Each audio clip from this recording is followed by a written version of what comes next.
Bienvenue à cette nouvelle édition du magazine hebdomadaire de la MINUSCA. Voici les titres. La ville de Bokaranga a reçu la visite du commandant de la force de la MINUSCA pour constater les résultats obtenus dans le cadre des opérations dites de domination. Une réunion sur les droits de l'homme en Centrafrique a été organisée par vidéoconférence à Genève. Sensibiliser le personnel de la police de la MINUSCA sur les violences sexuelles, c'est l'objet d'un séminaire dont les travaux ont été officiellement lancés par la représentante spéciale adjointe du secrétaire général de l'ONU en République centrafricaine, Lisbeth Kuliti. Le ministère de la Défense organise avec le soutien de la MINUSCA des sessions d'échange portant sur la situation sécuritaire dans le pays et le plan national de défense. Bonsoir. La ville de Bokaranga, située dans le nord-ouest de la République centrafricaine et frontalière du Cameroun, a accueilli une délégation de la MINUSCA conduite par le commandant de la force. Cette visite a permis de constater les réalisations sur le terrain des opérations dites de domination visant à renforcer la protection des civils et à neutraliser les groupes armés. Flora Elodie Bambou, reportage. Dans le cadre de l'opération conjointe de domination de zone, le commandant de la force de la MINUSCA, le général de corps d'armée Daniel Sidiki Traoré, accompagné de son adjoint, le général de division Paolo Emmanuel Maia Pereira, du directeur de la communication stratégique et de l'information publique de la MINUSCA, Charles Bombara, et du commandant du secteur ouest, brigadier général Kelvin Chiangi, a effectué une visite de terrain à Bokaranga, une ville située dans la préfecture de Loampende, à 510 km de la capitale Bangui. Nous avons pour objectif de protéger les populations. On ne peut permettre à aucun groupe armé de sévir sur les populations. Vous savez aussi que la Centrafrique, c'est bien sûr un pays vaste et nos capacités sont ce qu'elles sont, mais tout sera mis en œuvre pour être sûr le plus possible, parce qu'on sera encore dans cette opération pendant des semaines pour être sur ces axes. Si les populations disent que les villes sont sécurisées et que ce sont les faubourgs, les alentours des villes qui ont des soucis, nous allons nous porter sur cette. Cette opération a été lancée depuis le 1er mars et se terminera le 15 avril 2022. Elle a pour objectif d'empêcher les actions des groupes armés, de réduire leurs forces de nuisance, d'apporter de l'assistance aux populations et d'atteindre l'objectif assigné par le mandat de la mission, qui est la protection des populations civiles. Je lance un appel aussi à la population pour partager avec nous les informations nécessaires. Et vous savez que pour avoir une bonne action sur le plan opérationnel, il faut être bien renseigné. C'est vrai, nous avons des capacités, mais le meilleur moyen de renseignement, c'est la population. Puisque c'est la population qui vit sur le terrain, c'est elle qui connaît ses réalités, c'est elle qui subit les affres de la guerre et de la violence. Au cours de cette opération, des activités civilo-militaires ont été menées au profit de la population.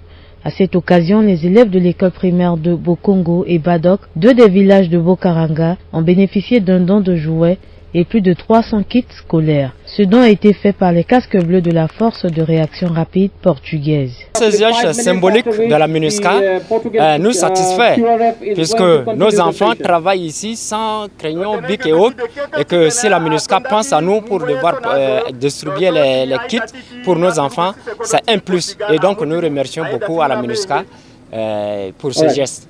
Toujours dans le cadre de cette opération, les casques bleus bangladais ont, au cours d'une campagne médicale, offert des soins gratuits aux populations du village Badok. Les soins ont porté sur une distribution de vitamines aux enfants, ainsi que les médicaments contre les problèmes gastriques. On compte aussi des soins spécialisés aux femmes dispensés par une gynécologue du contingent bangladais.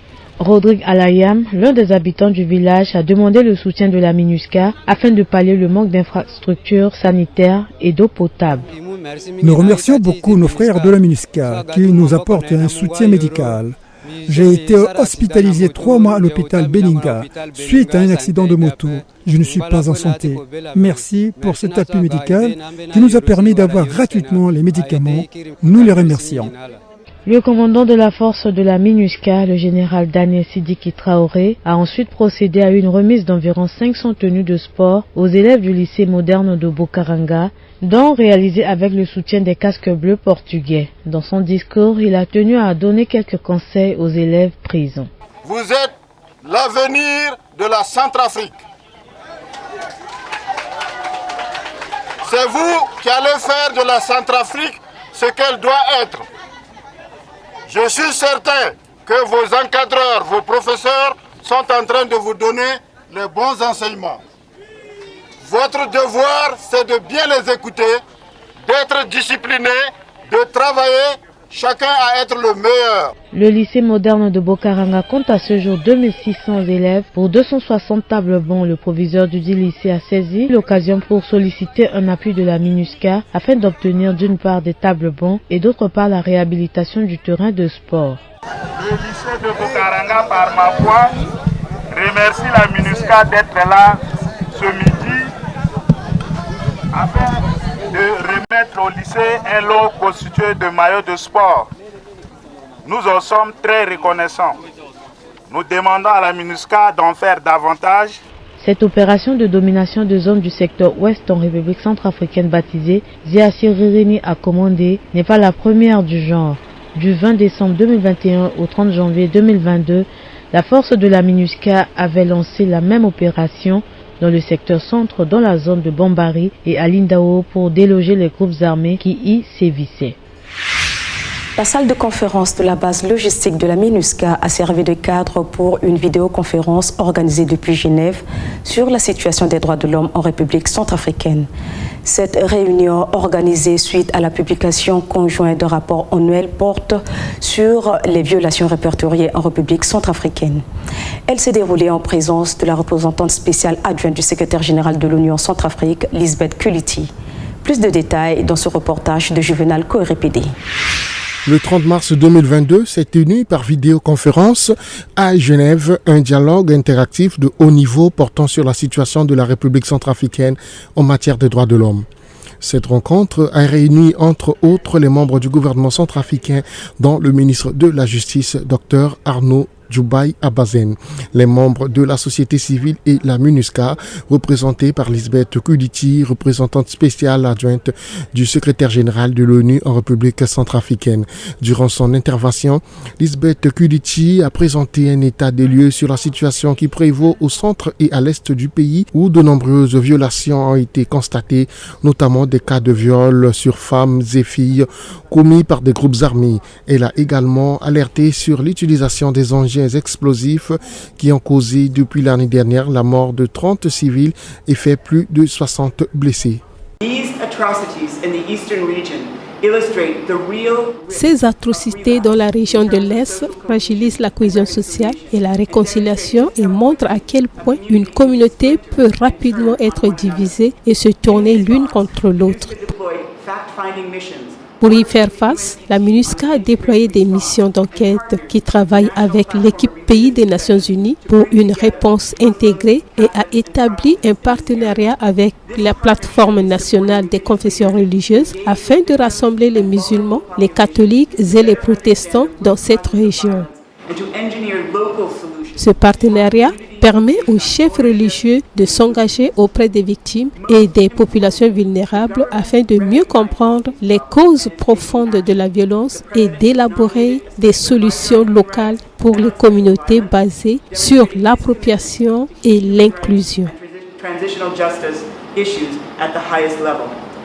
Lors de la conférence de presse du 30 mars dernier, il a été notifié par le porte-parole de la MINUSCA que la mission a documenté et vérifié 128 incidents d'abus et violations des droits de l'homme, représentant 159 violations et affectant 394 victimes en République centrafricaine depuis le 1er janvier 2022. Il a également souligné que les types de violations les plus courants sont ceux portant aux droits et à l'intégrité physique et mentale. Suite à la publication des rapports conjoints, le gouvernement a nommé 2 points focaux au sein du ministère de la Justice pour discuter régulièrement des progrès réalisés dans la mise en œuvre des recommandations du dit rapport. Une suite judiciaire est en cours au sujet du rapport de la commission d'enquête spéciale à l'effet de faire la lumière sur des allégations de violations des droits de l'homme révélées l'année dernière par la division des droits de l'homme de la MINUSCA. De même, le gouvernement a instruit l'ouverture des enquêtes judiciaires suite à de nombreux cas de présomption de violation des droits humains, de droits de l'homme perpétrés à l'intérieur du pays. Des enquêtes sont ouvertes pour tous les cas de présomption de violation commis sur le territoire national. Maître Marie-Édith Dozima Lawson, représentante légale des victimes, avocate et présidente de la commission justice, vérité, réparation et réconciliation, a tenu à insister dans son intervention sur les attentes des victimes. Elle souhaite aussi des réparations tant individuelles que collectives ou les deux, parmi lesquelles la punition des responsables des violences, des excuses sincères, la reconnaissance de la souffrance des victimes, la compensation, le support psychologique. La tenue de ce dialogue interactif a été précédée par la visite de travail en janvier 2022 de l'expert indépendant des Nations Unies sur la situation des droits de l'homme en République centrafricaine, Yao Agbetse. Au cours de sa mission, il avait rencontré les autorités gouvernementales et des institutions nationales ainsi que des représentants de la société civile et du système des Nations Unies. Un séminaire sur le changement d'attitude à l'égard de la violence sexuelle a été organisé à l'intention du personnel de la police de la MINUSCA. Les travaux qui ont été officiellement lancés par la représentante spéciale adjointe du secrétaire général de l'ONU, Lisbeth Kuliti, et le commissaire de police, Christophe Bizimungu, visent à promouvoir les droits de l'homme ainsi qu'à prévenir les violences sexuelles.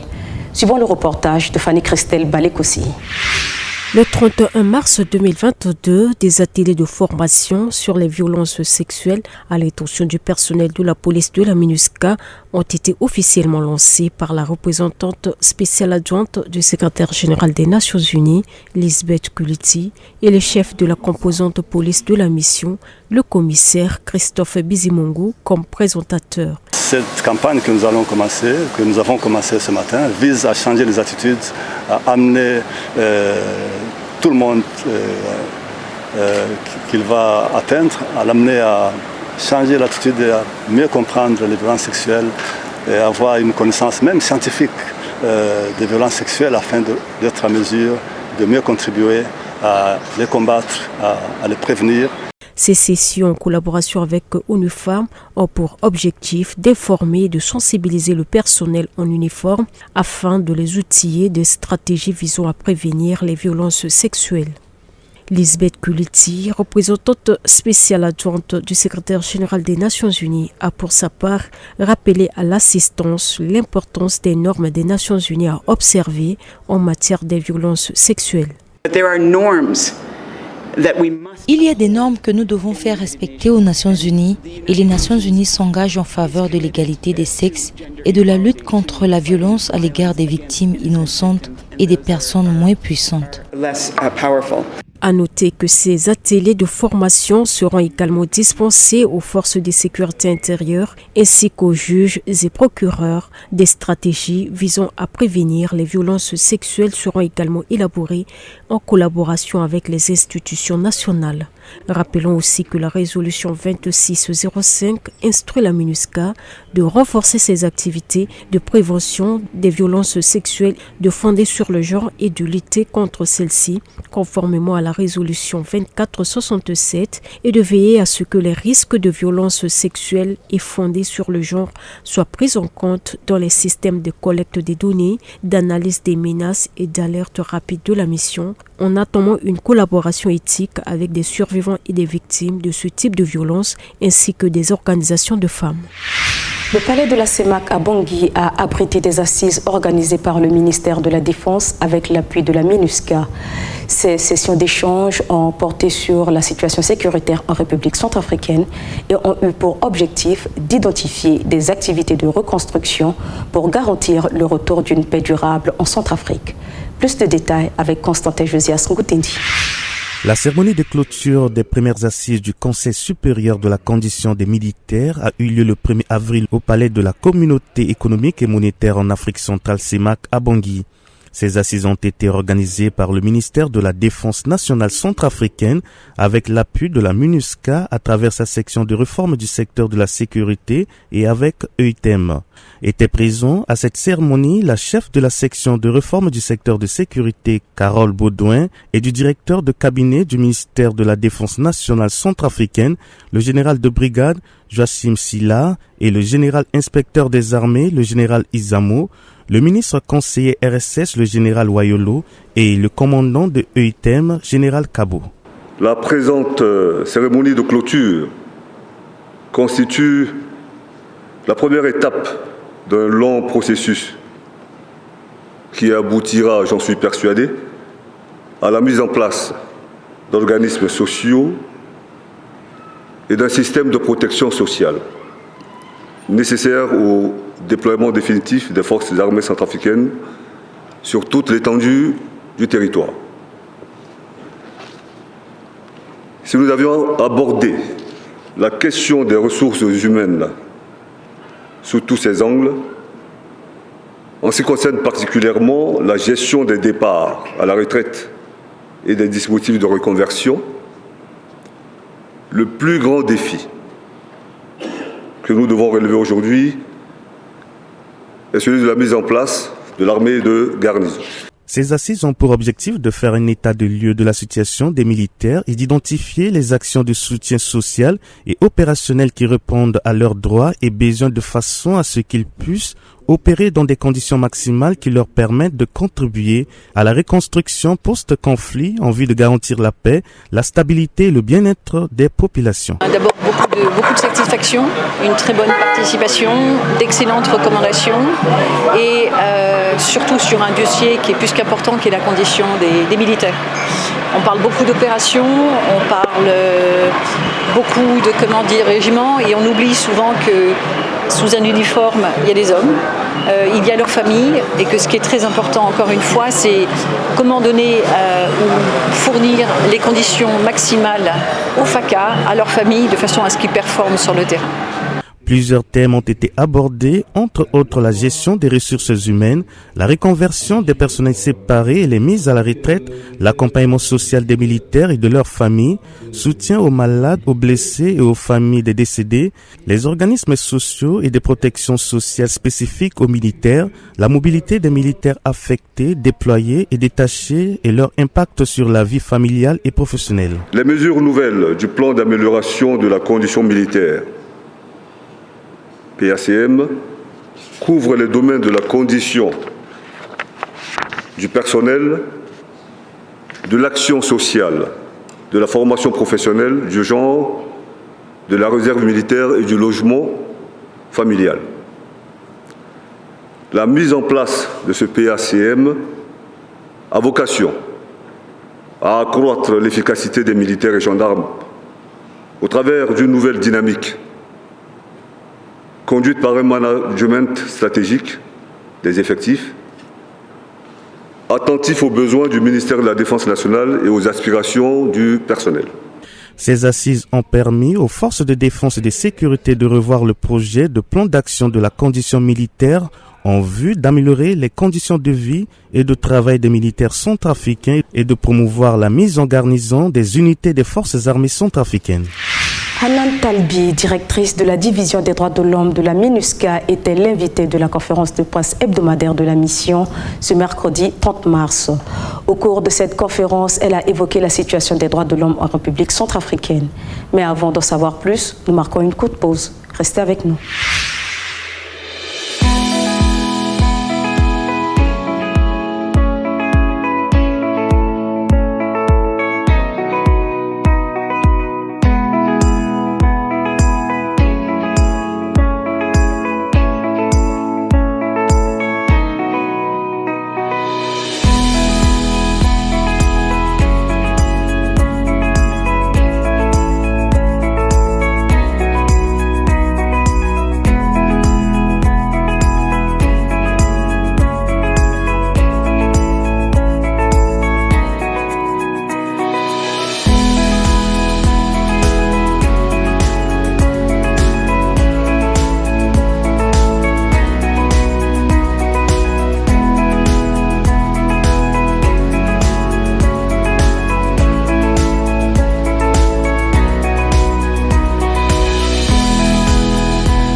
Merci de suivre le magazine hebdomadaire de la MINUSCA. Sans plus tarder, suivons un extrait de la conférence de presse hebdomadaire de la mission.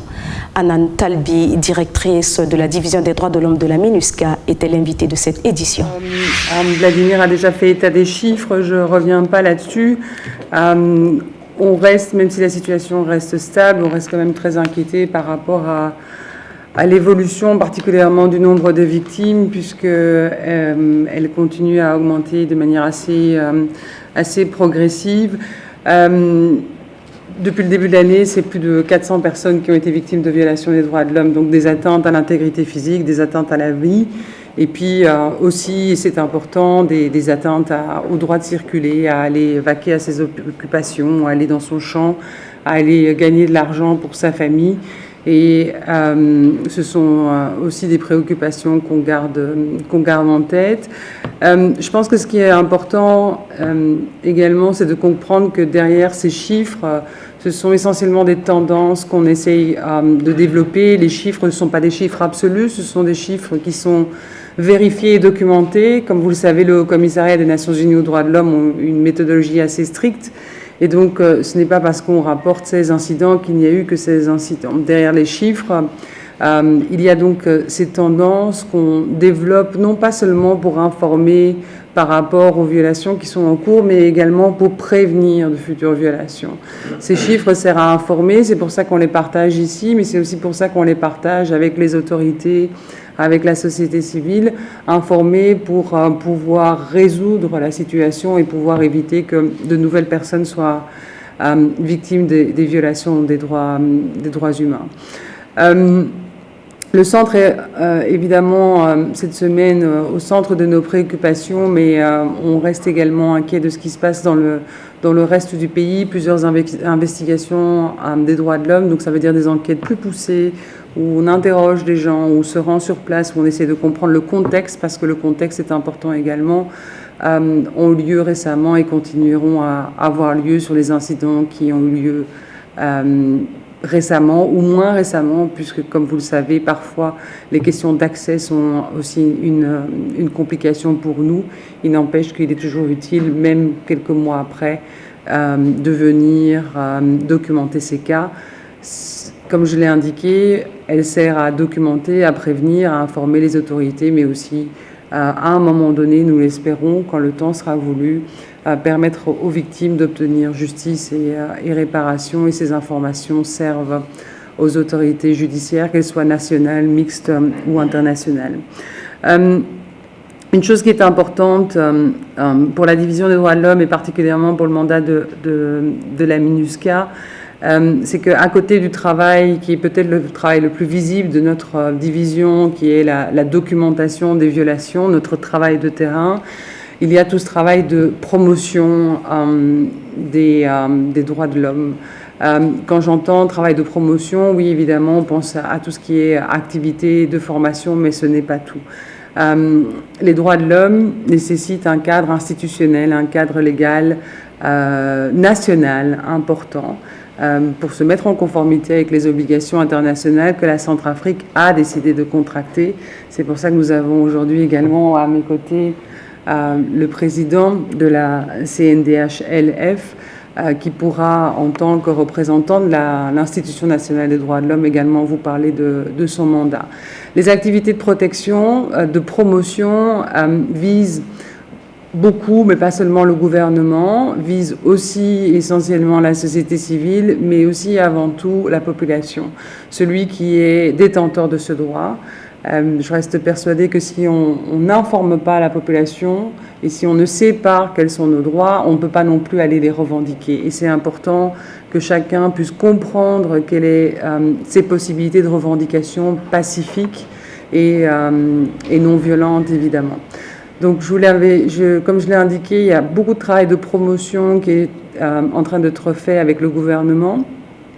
Pas plus tard que la semaine dernière, nous étions avec le ministère, les cadres du ministère de la Justice pour les appuyer à mieux répondre aux obligations internationales qui sont les leurs, aux rapports qui sont dus auprès des différents mécanismes et instruments. Pour rappel, la RCA, et c'est ce que le ministre de la Justice a encore rappelé ce matin au Conseil des droits de l'homme lors de son allocution sur le dialogue sur la RCA.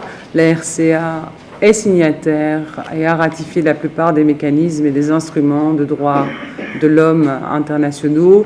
Il s'agit maintenant de faire de ces obligations et de ces mécanismes une réalité. C'est à ça qu'on essaie de s'atteler en appuyant les cadres du ministère de la Justice à remplir ces obligations. Donc il ne s'agit pas uniquement de rapports, il s'agit aussi de comprendre comment est-ce qu'on peut, en pratique, mettre en œuvre les recommandations, par exemple, de l'examen périodique universel qui ont été non seulement proposées par les États membres, les pairs à la RCA, mais également acceptées par la RCA. Donc c'est tout le travail qu'on est en train de faire actuellement.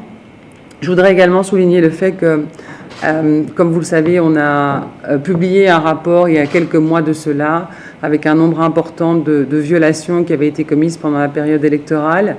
Ce rapport contenait beaucoup de recommandations à laquelle l'État centrafricain a eu l'occasion de répondre avant la publication du rapport. Et dans une de ces réponses, il était prévu la mise en place d'un canal de communication régulier pour discuter de la situation des droits de l'homme et des violations qui avaient été documentées par ma division. Donc depuis, nous avons des rencontres très régulières avec les cadres du ministère, mais également moi-même avec le ministre de la Justice pour pouvoir discuter de ces informations. Et nous continuons à informer le ministre de la Justice, de la Défense, de l'Intérieur, des Affaires humanitaires, de la situation des droits de l'homme, pour qu'ils puissent prendre les mesures nécessaires. Je voudrais juste peut-être vous dire un mot pour ne pas être trop longue et pour pouvoir répondre à vos questions. Sur le travail que nous faisons avec les institutions nationales des droits de l'homme, mais aussi sur ce qui s'est passé ce matin au Conseil des droits de l'homme. Fait partie de notre mandat l'appui aux institutions nationales des droits de l'homme. Donc évidemment, la Commission est une des plus importantes en tant qu'institution nationale des droits de l'homme, mais ce n'est pas la seule. On travaille également avec le HCC et avec d'autres organisations. Ce qui est important, et évidemment, je m'adresse aussi à vous, journalistes, c'est que les gens comprennent à quoi servent ces institutions. Les gens comprennent qu'ils peuvent saisir ces institutions, les gens comprennent qu'ils peuvent revendiquer leurs droits. Donc il y a un travail véritablement de sensibilisation, de diffusion des mandats qui sont les leurs, qui est vraiment important. Et je pense qu'on a tous notre carte à jouer là-dessus. Cette édition est à présent terminée. Je suis Ingrid Josette Swimbo. Merci de nous avoir suivis. Prenez bien soin de vous et à très bientôt.